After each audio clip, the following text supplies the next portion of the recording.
When you're preparing for a VBAC, especially if it's your first one, there might be a lot of mental gymnastics going on in your head. And here's what was going on in mine. If I spend all this time preparing to have a natural birth, to have a VBAC, and for some reason I still end up having a C-section, was it for nothing? What's the point of doing all that work and then having the disappointment? Should I just schedule a C-section so that I don't have the chance of being disappointed in that way, and that it'll just be straightforward? I can walk in and know that I'll have a cesarean and have less disappointment. But on the other hand, I know that it is healthier and safer for both the mom and the baby to have a natural birth. And I want to give my baby what's best, but I really don't want to have disappointment about my birth. I want to be happy about my birth. I want to break down what's happening here. Why should we be disappointed if we have another cesarean? My immediate answer would be, well, because I'm trying to have a vaginal birth. And if I'm trying to do something and that thing doesn't happen, then naturally I'm going to have a sense of disappointment. Even the language that doctors use about it is it's a trial of vaginal birth after cesarean. They call it a trial of labor. And so you feel like you're up against a trial and you're wondering if you're going to succeed. Does it have to feel that way? Do we have to feel like we're striving, that we're actually looking for one particular outcome or type of birth? What if I just go into labor and allow whatever happens, and just see how it plays out? But I realize that just doesn't feel as satisfying of an answer yet either. I could probably still anticipate I'm going to feel disappointed if I have the cesarean because an emergency brought me there. Some kind of health problem or difficulty during labor brings you to the point where you say, let's have a cesarean. Usually it's because something's not going right. There's some medical problem or something that the provider decides on your behalf that things aren't moving smoothly enough. And so the situation could be overshadowed by the feeling of there was a problem. And would it be just better to plan a cesarean so that you don't have that risk of having a problem that leads you back to a cesarean? And I found myself thinking, I would love to either have it where I plan a vaginal birth and I get a vaginal birth, or I plan a cesarean and I get a cesarean. Not that I plan it one way and then a problem leads me to a cesarean. Isn't it unfortunate and scary even to have a problem in your birth that leads you to a surgery? How then do we come to peace over this possible situation? So I find myself asking, is it helpful for me to anticipate that if I have a cesarean, it's going to be overshadowed by a sense of problem? No, that's not a helpful way of thinking. In fact, it makes me feel more anxious. It makes me feel that if I go into this thinking that that's overshadowed by problem, then it's almost like I'm self-fulfilling my prophecy, that if it does happen that way, I'm going to experience it in that way. Here, as we're preparing, if we really do feel that it's important to us on some level to have a vaginal birth, that we want to try again, then we have a choice. And we can choose a different belief that will serve us better as we're preparing for a VBAC. Here are maybe some alternative thoughts that we can try on and see if they fit, see if we like them. There are many scenarios where a cesarean becomes the safest and most healthy option at that moment. It's the most loving and wise path that we decided at that point. It doesn't need to feel like a problem. It could feel like we got to this point and this is the healthiest, safest way forward. We chose the wisest thing. It can feel like a moment of clarity, a pivot point where you and your providers decide this is the way we're going to go, because this is a decision that honors both me and my baby. Try this thought on. Cesarean is birth continuing, not birth ending, not birth interrupting.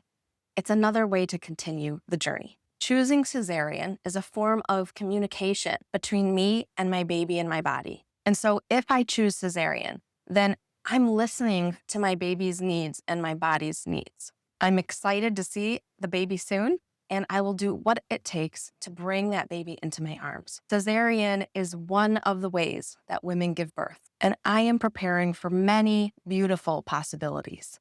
These are just some of the thoughts. You can come up with others and try to pick a phrase or a thought that puts cesarean in a more beautiful light, in a light that this could be a positive choice for me, so that when I'm preparing my mind, I'm not preparing to see choosing cesarean as the overshadowed by a problem type of labor.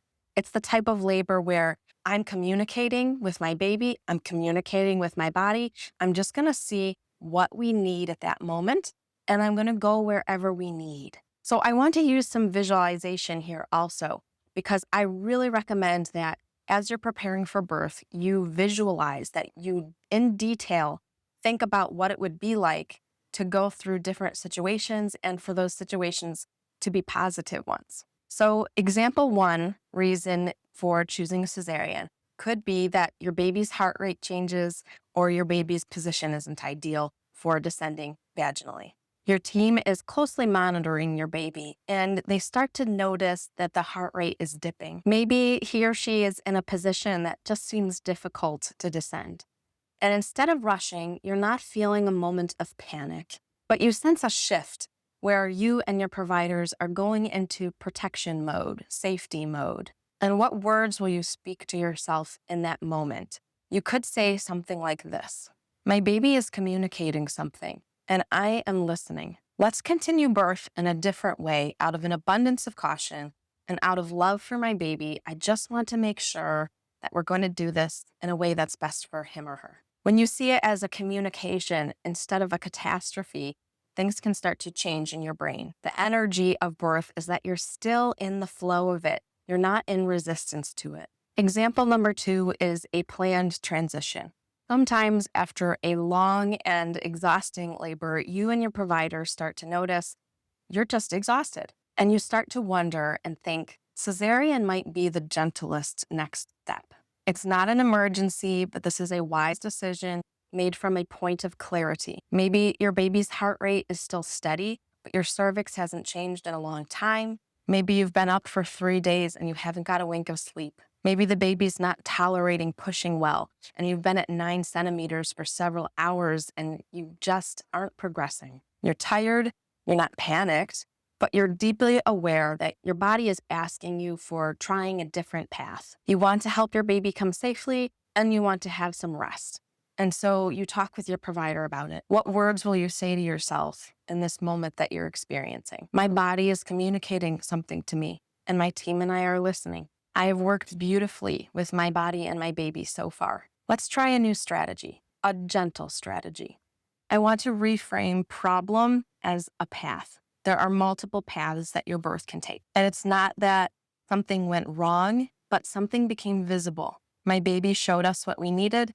My team and I listened together. We turned the page together, and we had a beautiful, triumphant story. It's not a broken story. It's the same story taking a different path. And I realize I might still feel a little bit of disappointment. Even if I don't feel the overshadowing feeling of a problem, I still really did want to catch my baby. I still really did want some of those aspects of a vaginal birth that are very healthy and good. Even if I know that I'm communicating and I'm listening to my body, I'm listening to my baby, I still wish I could experience that moment of jubilant joy when my body expresses my baby and he's there and he's in my arms and he's so beautiful and that's his first cry and I get to hold him right then. And I think part of the struggle is that we don't want to miss out on something beautiful. And so that's why we might feel some disappointment. I think that a lot of moms have a deep longing for that fully embodied experience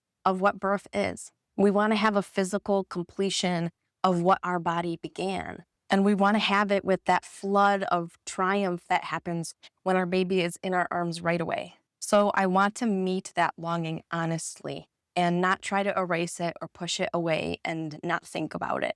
And once I fully meet it, then I want to see if I can widen the possibility of experiences where I can still have that feeling, have that experience present. You might start by saying to yourself, I long to give birth to my baby through my own power of my body. I want my baby on my chest right away. I want my husband holding the baby and right over our shoulder. I want my husband or myself to catch the baby. I want to see the afterbirth come out of my body. And these aren't shallow wishes. They're the normal and natural desires of a mom. You're wired for completion and connection and intimacy. It's okay to want that. It's good to want that. And now instead of trying to replace that longing, let's add to it, let's widen it. Do you want to feel that triumph and joy and intimacy and connection no matter what?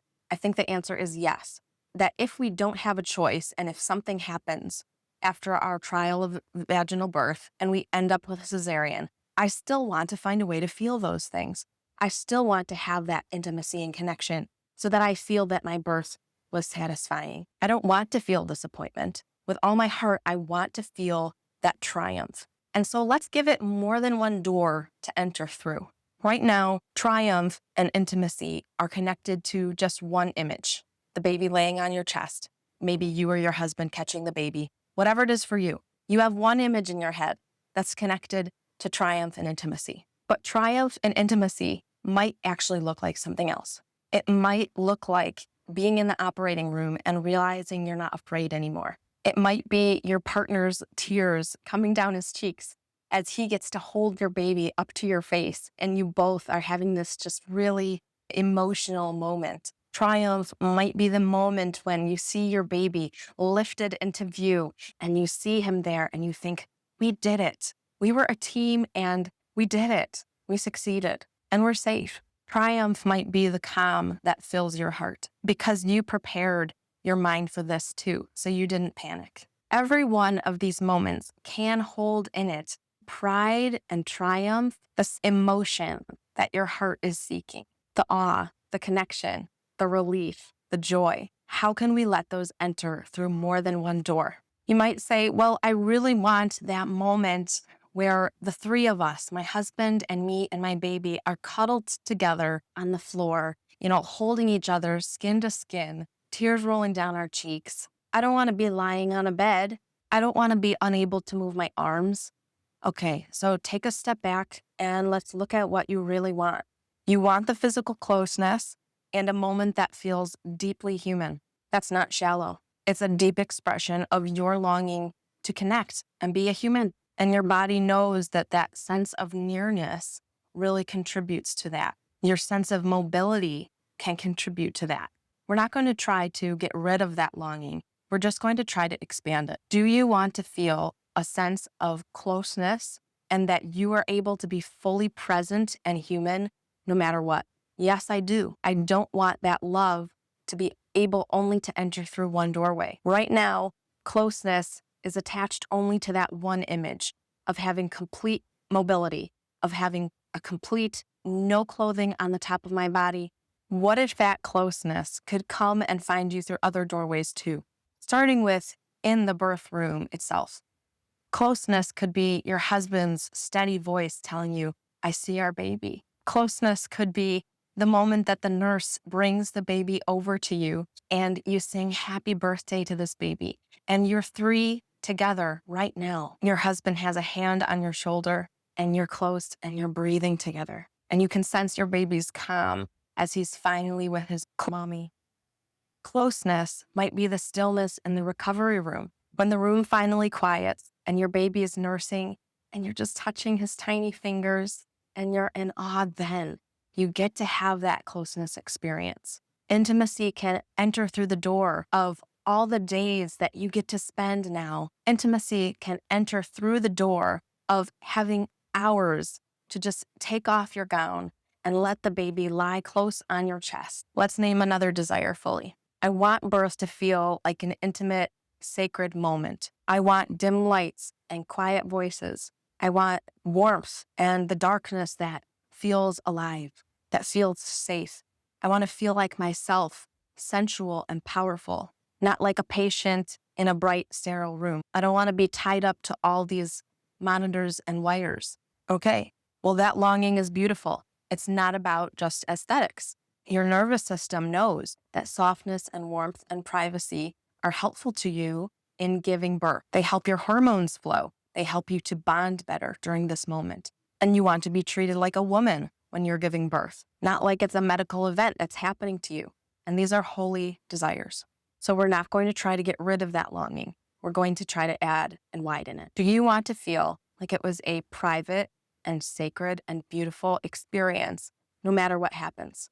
Or do you only want that human, private, sacred experience to be able to enter through one doorway? Right now, they only live in one image, a dark room, low whispers, all the things that we already described. But what if the essence of that, the feeling and not the setting, could go with you no matter what happens? Intimacy might look like your husband and your eyes locking together under the bright lights, but you have your own private moment where he's talking to you, saying, "You're doing it. You're so beautiful. This is amazing." Romance might look like the moment where he brushes your hair back. And as the monitor beeps, there's a quiet rhythm reminding you that your heart and your baby's heart are both beating, and you're doing this together. Warmth and darkness might look like the moments after the birth, where the nurse dims the lights, and you get to have a quiet moment alone with you and your husband and your baby. You're wrapped in heated blankets.